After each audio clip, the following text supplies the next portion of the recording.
All right, everybody. Today we are going to draw a winter landscape. I know that the holidays are over, but winter is still a little while to go where we live. So we're going to be doing something today that shows what it looks like in wintertime here. I'm going to be using a pen so that you can see the lines that I'm drawing, but feel free to use a pencil while you're at home so that you can erase any lines that you need to. I also have some crayons that I got out for this as well. If you'd like to color it, you can do that. Colored pencils would also work great, and maybe even paint if you have paint at home. But we'll start with the drawing first. So what I'm going to do is I'm actually going to draw a great big full moon on the top part of my picture, just a little bit off to the side. And if you want to, you can use something to trace that, or you can just freehand the circle. Then I'm going to start by drawing some of the trees. So usually what I'll do is I'll start with the trees in the foreground, and then I'll work my way backward. The foreground is the front of the picture, so I think I'll start by drawing a bigger tree up here in the front. I'm going to start by drawing a triangle, or at least the top of a triangle. And then I'm going to put a zigzag line to connect the two sides. And then using overlapping, I'm going to pretend that I can still see the other top of the triangle and draw another diagonal line that comes down on each side outward. And then again, a zigzag line to connect those two. One more diagonal line coming down outward on each side, and then a zigzag line going across to connect the two. It's almost like a bunch of triangles that are overlapping each other, and we can't see the bottom ones underneath the top one. Next, I'm going to draw two parallel lines to make the trunk of the tree. Now, what I'm going to do is I'm going to draw just a little hill because I don't want my tree just floating. So I'm going to make a wavy, curvy line coming down like that. And then that allows me to have something that the tree is actually sitting in. In this case, this is going to be a snow hill. I'll put another tree over here off to the side. Now, because of overlapping and perspective, as trees go back into the distance, they'll tend to get a little bit smaller. So this one I might make just a little bit smaller. And another trick is that the trunk of the tree, so this part that comes down, has to be behind this one. So this tree is the one that's in the front. Everything else needs to go behind it. And how I'm going to show that is by showing the tree a little bit higher up. So I'll show you what I mean. I'm going to draw another triangle at the top, connected with a zigzag bottom. Another one with diagonal lines going out, connected by a zigzag at the bottom. One more set of diagonal lines going outward with a zigzag at the bottom. So now when I draw this tree trunk, I need to make sure that it doesn't go any lower than this one because of perspective. This tree is just a little bit smaller, and it's going to appear a little bit further in the background.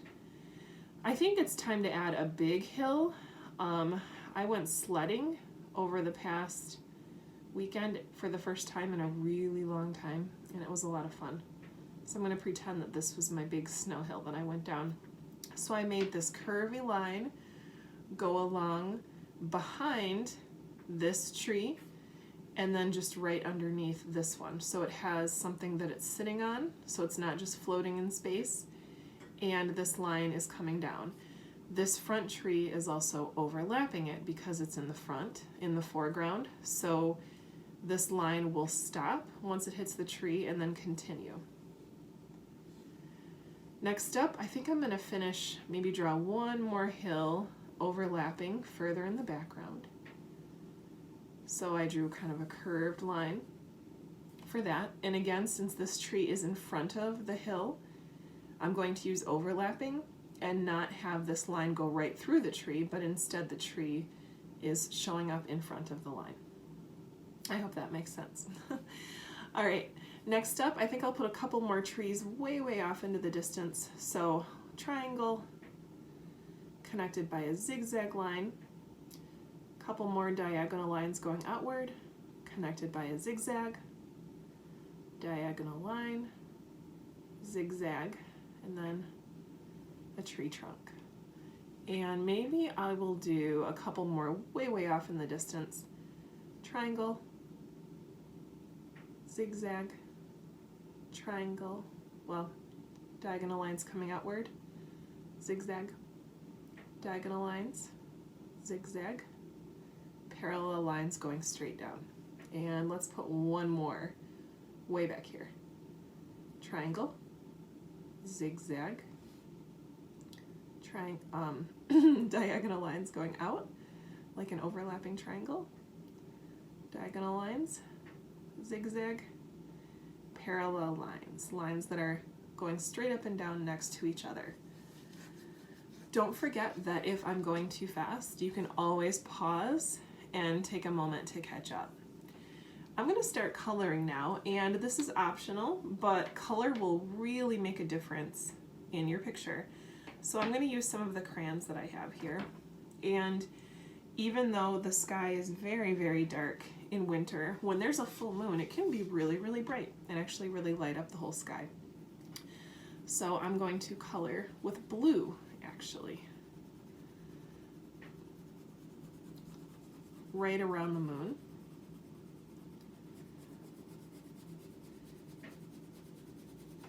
And if you want to practice something a little bit more advanced, you can see what happens when you blend your colored pencil or crayon or whatever it is that you're using.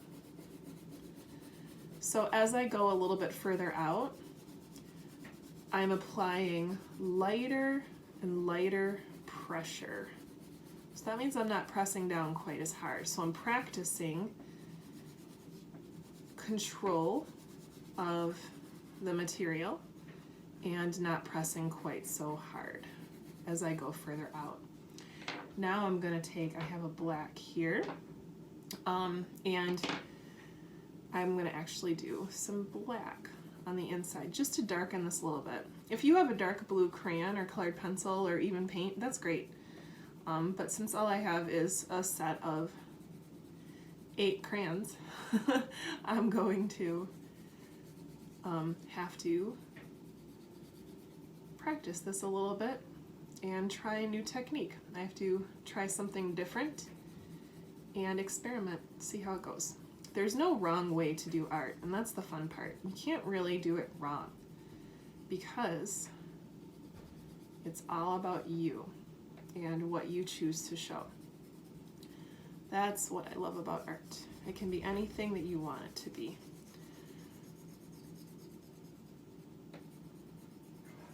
As this goes outward, I might press a little bit harder so it's a little bit darker on the outside. I hope I'm not making my camera shake too much. There we go. Pressing a little bit harder. Sometimes the night sky can be quite dark on the edges where there is no visible moon. All right, so there's my background. And then I'm going to move forward and do the middle ground, which is where these trees are that are further into the distance. So here's something, a little trick I'm going to try to show you. Actually, you know what? I'm going to start with the ones up close so that you can see closely what I'm doing. So what I'm going to do is I want to show some snow on the trees. So I'm going to actually stop coloring about partway up the set of branches. So I got my green out so I can color these evergreen trees. And you can see I made a curvy line here just to kind of know where I'm going to stop. And this is going to be just like snow sitting on the branches. Let me do that again here. So kind of a curvy line.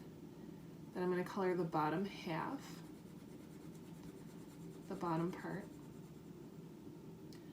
Curvy line for the top of the tree. And then the green.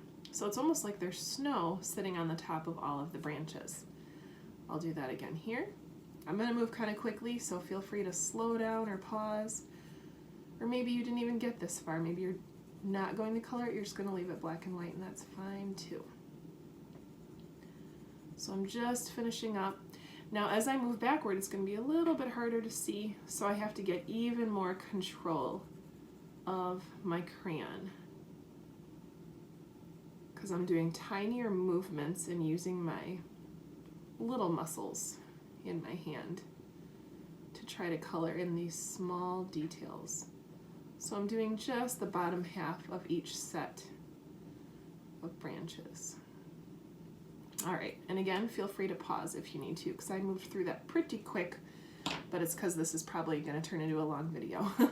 One other little trick that you can do is we can add some shading to the snow. Now you're probably saying, well, how do you shade something that's white? When you go out on a really nice day, and sometimes too you can even see it on a cloudy day, but the snow really has a bluish purple tint to it where it's shaded. So I'm going to take the blue crayon that I started with, and I'm just going to make a light, I'm going to press lightly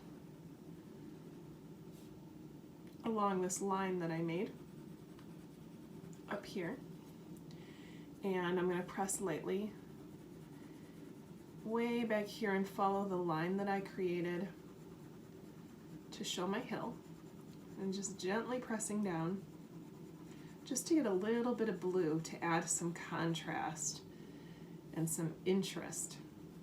One more back here following the horizon line that I made. Remember, the horizon line is the line at which it appears that the earth and the sky meet. One more little trick, if you want to try this, is to actually add even just a little bit of a shadow to the snow on the branches. So right along the bottom of it, I'm gonna add a little bit of blue. Maybe some blue under, because I think that's where the shadow would end up, is right under the branches where they overlap. So adding some blue there for some shading. And again, feel free to pause. I'm moving through this pretty fast now, but you can stop at any time to get caught up. And you get to make the decisions too. You can say, you know what, I don't want to do a shadow today, and that's fine. You don't have to. Maybe you just loved your picture just the way it was without the coloring. So that is your choice as an artist, and a decision that you get to make because this is your picture. All right, one more thing that we need to do before we're done, and that is color in the trunks. So luckily I happen to have this brown crayon here, and I'm going to color in the trunks of the pine trees, the evergreens. So I hope you have fun with this. Play around and experiment and see how the crayons look when you apply different types of pressure. You can add additional items if you want. Maybe you want to draw a little animal down in the snow or something up in the sky. That's totally up to you. One thing that I would love to do with this picture is to actually take some white paint. So if you have some white paint at home, it might be kind of fun to go in and make a bunch of white dots. I can't do it with my crayon because it won't show up very good here. But you can make a bunch of little white dots with your paint, and then you might have an extra added detail of these snowflakes gently falling from the sky, which would be very beautiful too. So I hope you had fun, and I hope you have a good day, and I'll talk to you soon. I can't wait to see your pictures.